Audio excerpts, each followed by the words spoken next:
देख रहे हैं इन डार्क राजकुमार के साथ। तो चलिए बढ़ते हैं आज की कहानी की ओर। दोस्तों, मेरा नाम भूमि पंडित है और मैं गांव भिरकी मधेपुरा बिहार का रहने वाला हूं। मैं पेशे से एक मूर्तिकार हूं। मूर्ति बनाकर अपना और अपने परिवार का पालन पोषण करता हूं। आज मैं आपके साथ उन बीते हुए कुछ ऐसे पल आपके साथ साझा कर रहा हूं जो मैं जिंदगी में कभी भूल ही नहीं सकता। कैसे एक भूत मुझे मारने के लिए अपना रूप रंग वेशभूषा बदलकर मुझे मारने की हर कोशिश करता है, परंतु भूत अपनी मंशा में कामयाब नहीं होता। ये उन दिनों की बात है जब यातायात के साधन बहुत ज़्यादा कम थे। गांव के लोग एक गांव से दूसरे गांव जाने के लिए बैलगाड़ी या घोड़ा गाड़ी, साइकिल रिक्शा का सहारा लेते थे। मोटर कार तो उन दोनों लोगों का एक सपना ही होता था। फिर एक दिन मुझे जानकी नगर गांव से भगवान महाकाल जी की मूर्ति बनाने का काम मिला। वो मूर्ति मुझे नदी के किनारे बने शमशान के मंदिर के लिए बनानी थी। गांव भिरकी से जानकी नगर की दूरी लगभग 36 किलोमीटर दूर थी, जिसे मुझे पैदल तय करने में लगभग 8 से 9 घंटे का वक्त लग जाता। महाकाल जी की मूर्ति एक सप्ताह में समाप्त करनी थी, इसलिए मेरे पास समय भी बहुत कम था। आज रात मुझे दूसरे गांव के लिए निकलना था, इसलिए आज दिन का खेती का काम सूरज ढलने तक समाप्त कर चुका था। और जब मैं घर पहुंचा तो माँ से खाना मांगा, लेकिन माँ की तरफ से मुझे किसी भी प्रकार का कोई जवाब ही नहीं मिला। तो मैंने माँ के कमरे में जाकर देखा तो पता चला कि माँ सो रही है। मैंने माँ को जगाने का प्रयास किया, किंतु माँ नहीं जागी। तो मैंने उनको स्पर्श किया तो पता चला कि माँ को बुखार है। मैंने चूल्हे पर रखे बर्तन को देखा तो उसमें खाने के लिए कुछ भी नहीं था।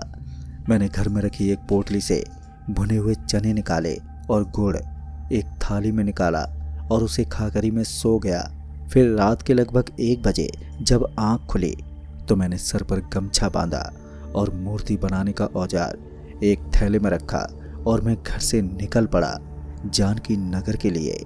जानकी नगर का सफ़र मेरे लिए काफ़ी लंबा और थका देने वाला था, क्योंकि ये सफ़र मुझे पैदल ही तय करना था। हालांकि चांदनी रात होने के कारण मुझे ऐसा लग रहा था कि मानो सुबह हो चुकी है, बस कुछ पल में सूर्य उदय होने वाला है। लेकिन ये केवल एक अंदाज़ा मात्र था। मैंने औजार का थैला अपने कंधे पर टांगा और मैं चल दिया। हालांकि जानकी नगर तक का सफ़र मुझे पैदल ही तय करना था, इसलिए मैं समय को बचाने के लिए खेत खलियान और नदी का रास्ता चुना। मैं अपनी मस्ती में खेत की पगडंडी के सहारे चले जा रहा था।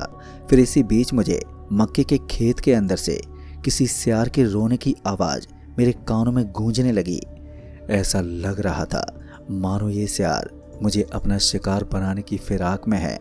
सियार की आवाज़ सुनकर मैं काफ़ी सहम गया और मन में एक घबराहट होने लगी कि कहीं ये सियार अपने झुंड के साथ हमला ना कर दे। फिर मैंने अपने आप को संभालते हुए खेतों में अपना सफ़र जारी रखा। ये रात का वो पहर था जिस पहर में काली शक्ति अपने चरम सीमा पर होती है। इस वक्त भूत प्रेत, काला जादू टोना, इन्हीं सब का पहर होता है। मैं भगवान के नाम के सहारे आगे की तरफ बढ़ते चला जा रहा था। मुझे पैदल चलते चलते अब लगभग 2 घंटे बीत चुके थे।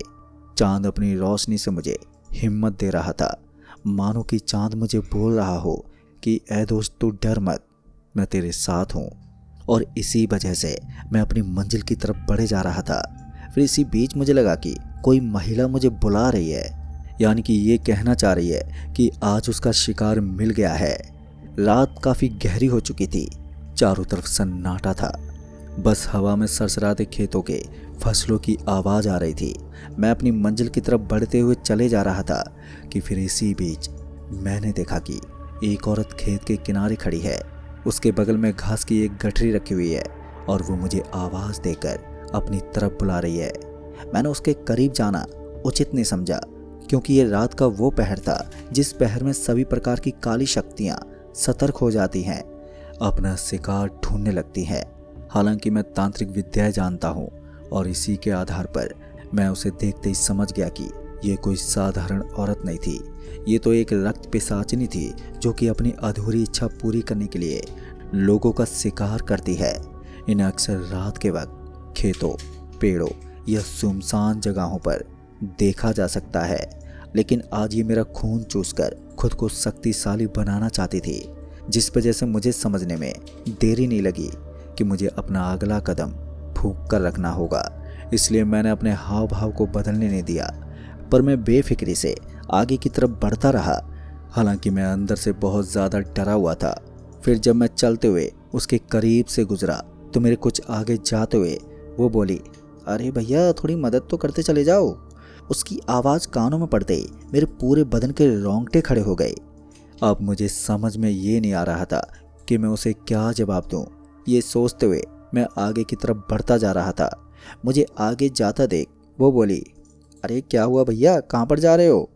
उसके ये कहते ही मैंने उससे बोला, अरे मुझे पहले ही काफ़ी देरी हो चुकी है, अगर और देर किया तो त्रिभान मुझे मार के लटका देंगे।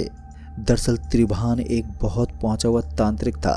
उसे कई काली शक्तियों में सिद्धियां हासिल थी। इंसान तो इंसान, भूत प्रेत भी उसके वश में रहते थे। इसलिए मैंने थोड़ा दिमाग लगाया और त्रिभान का नाम ले लिया ताकि वो समझ जाए कि मैं उसी के काम से जा रहा हूँ। अगर उसने मुझे कुछ किया तो वो त्रिभान तांत्रिक उसे नहीं छोड़ेंगे। और देखो मेरा ये दाव काम भी कर गया। मेरे ये कहते ही फिर उसने मुझसे कुछ नहीं बोला। हालांकि मैं अभी भी बहुत ज़्यादा डरा हुआ था, लेकिन तभी आधी रात का समय भी था। गांव के बाहर फैले खेत में सन्नाटा अभी भी पसरा हुआ था। हवा में सरसराहट थी, जैसे कोई अनदेखा रहस्य फुसफुसा रहा हो। और मेरे मन में अभी भी यही ख्याल चल रहा था कि अभी तो एक मुसीबत से मुझे निजात हासिल हुई है और अभी ना जाने और क्या होने वाला है। अब मुझे रास्ते में एक पुरानी नदी पार करनी थी, जिसे लोग काली नदी कहते थे। इस गांव के लोगों से सुना है कि रात के समय उस नदी को पार करना अपनी मौत को दावत देना है। गांव वालों का कहना था कि इस नदी के किनारे एक औरत को जला दिया गया था। उस पर जादू टोना करने का आरोप लगाकर कहते हैं कि उसकी आत्मा इसी नदी में भटकती है। लेकिन मैं इन सब बातों पर यकीन नहीं करता था और मेरे पास दूसरा और कोई रास्ता भी नहीं था। मुझे हर हाल में वो नदी पार करनी थी, लेकिन मेरे मन में अभी एक घबराहट थी, जिस वजह से मैंने खुद को समझाया कि डरने की कोई बात नहीं है। फिर मैं धीरे धीरे पानी में उतर गया। उस नदी का पानी बहुत ज़्यादा ठंडा था। आधे रास्ते तक तो सब ठीक था, लेकिन जब बीच नदी पार करने लगा कि इसी बीच अचानक मेरे पैरों के नीचे कुछ सरका, जिस वजह से मैं रुक गया। शायद वो कोई मछली होगी, ये सोचकर मैंने एक कदम आगे बढ़ा, लेकिन तभी किसी ने मेरे पैर को कसकर पकड़ लिया। और जब मेरा किसी ने पैर पकड़ा तो मैंने आवाज़ दी, कौन है? बोलते वक्त मेरी आवाज़ कँपकँपा रही थी। पानी के भीतर से एक जोरदार खिंचाव आया, जिस वजह से मैं अपना संतुलन खो बैठा और मैं वहीं पानी में गिर पड़ा। अब मैं आधा डूब चुका था। मैंने खुद को संभालने की भी कोशिश की, लेकिन वो पकड़ और खिंचाव अब बहुत ही ज़्यादा मजबूत हो रही थी। फिर मैंने खुद को संभालने की बहुत ज़्यादा कोशिश की, लेकिन इसी बीच मैंने देखा कि पानी के अंदर एक चेहरा उभर रहा है, जिसकी लाल आंखें, बिखरे हुए लंबे बाल और चेहरे पर खून जैसा लाल रंग था, यानी कि वो रक्त पिशाचनी थी। और ये शब्द मेरे मुंह से अपने आप ही निकल गया।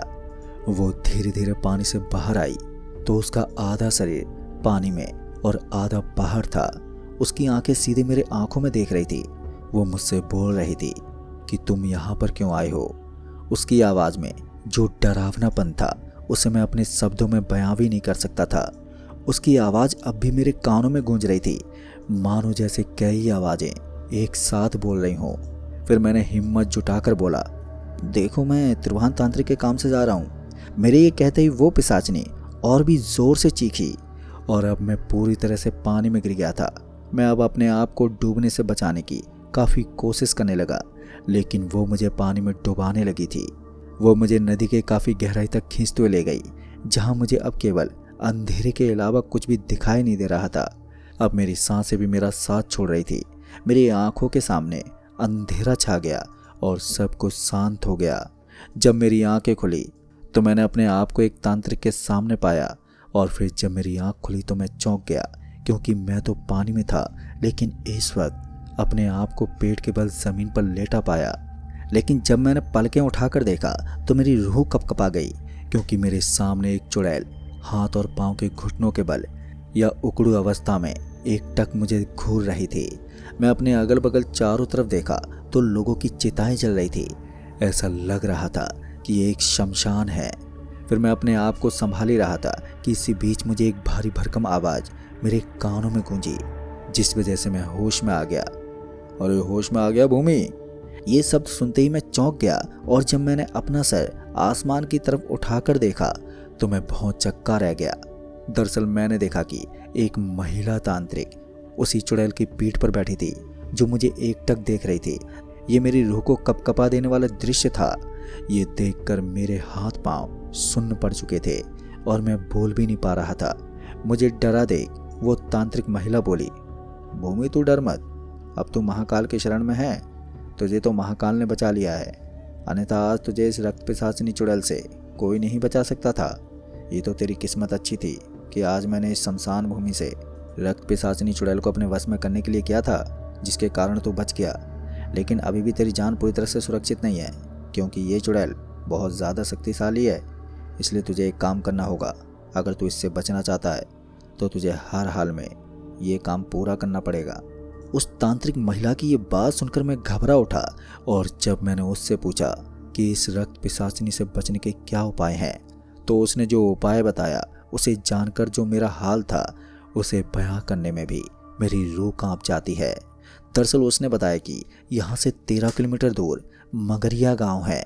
उस गांव में मरकटा शमशान घाट है और उस शमशान में काफ़ी पुराना बंद पड़ा हुआ एक कुआं है जो तांत्रिक विद्या द्वारा अभिमंत्रित करके बंद किया गया है। उस कुएं में एक काली बिल्ली को कैद करके रखा गया है, लेकिन वो कोई साधारण बिल्ली नहीं है। वो एक सिद्ध भैरव तांत्रिक की पालतू बिल्ली है जिसके अंदर अद्भुत काली शक्ति विद्यमान है और उसकी रक्षा स्वयं जिन्न करता है। उस बिल्ली को मुझे कुआं से लाना था। ये काम मुझे 1 महीने के भीतर करना था, पर अब मेरा वो हाल था, अगर मैं ये काम करता हूँ तो अपने आप को मौत के कुएं में कूदना है और ना करूँ तो भी मरना है। खैर जो भी हो, मैंने उस महिला तांत्रिक की बात मान ली। मेरे मानते ही वो दोनों रक्त पिशाचिनी और तांत्रिक औरत मेरी आंखों के सामने से तुरंत ही गायब हो गई। अब ये देखकर मैं बहुत चक्का रह गया कि कहीं मेरा कोई सपना तो नहीं है। अभी मैं इस सपने से उभरा ही नहीं था कि इसी बीच मेरे कानों को आवाज़ सुनाई पड़ी, अरे भूमि पंडित, कहाँ खोए हुए हो भैया? इतनी जल्दी महाकाल जी की मूर्ति बनाने यहाँ पर आ गए, तुम्हें डर नहीं लगा? दरअसल ये आवाज़ मंदिर के पुजारी राम प्रसाद जी की थी, जिन्होंने मुझे मूर्ति बनाने के लिए बुलाया था। तो दोस्तों, अभी मैं इस कहानी को यहीं पर विराम देता हूँ, लेकिन आपके जहन में ये जानने की इच्छा तो ज़रूर होगी कि क्या भूमि उस कुएं से बिल्ली ला पाएगा या नहीं। आखिर वे औरत तांत्रिक गायब क्यों हो गई थी और उसे वो काली बिल्ली क्यों चाहिए? क्या रक्त पिशाचिनी से भूमि पंडित की जान बच पाएगी?